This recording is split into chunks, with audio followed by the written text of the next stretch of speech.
بسم اللہ الرحمن الرحیم۔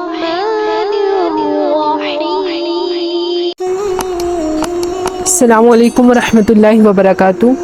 آج کی ہماری ویڈیو ان بہن بھائیوں کے لیے ہے جو اپنی بیماری کی وجہ سے پریشان ہیں، انہیں کوئی مرض لاحق ہے اور وہ اس کی وجہ سے پریشان ہے کہ ان کی بیماری کیسے ختم ہوگی۔ یہ ویڈیو ان کے لیے ہے، آپ اس ویڈیو کو ضرور غور سے سنیے گا۔ اس پہ ایک وظیفہ بتایا جا رہا ہے تو اس پہ عمل کیجیے گا، انشاءاللہ اس کی برکت سے اللہ تعالیٰ آپ کو اس مرض سے، اس بیماری سے شفا عطا فرما دیں گے،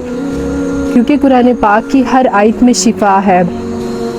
آپ اس کو پڑھیں گے تو اس کا پڑھنا بھی باعث برکت ہے، اور انشاءاللہ اس کی برکت سے اللہ تعالیٰ آپ کو ضرور آپ کا جو بھی مسئلہ ہے وہ حل فرما دیں گے اور آپ کو اس بیماری سے نجات دلا دیں گے۔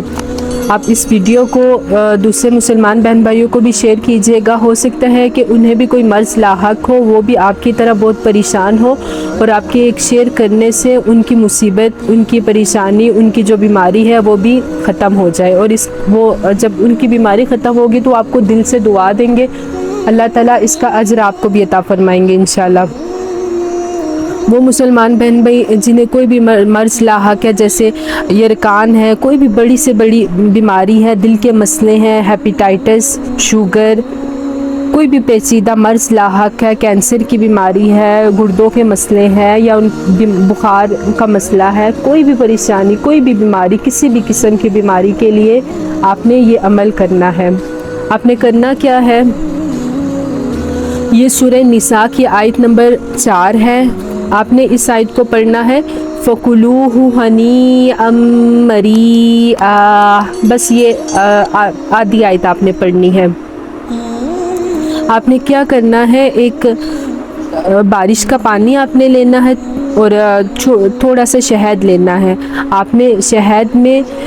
بارش کے پانی کے چند قطرے مکس کر دینے ہیں، اور اس آیت کو فَكُلُوهُ هَنِيئًا مَرِيئًا یہ پڑھ کے اس میں دم کر لینا ہے، اور اس مریض کو یہ شہد جو ہے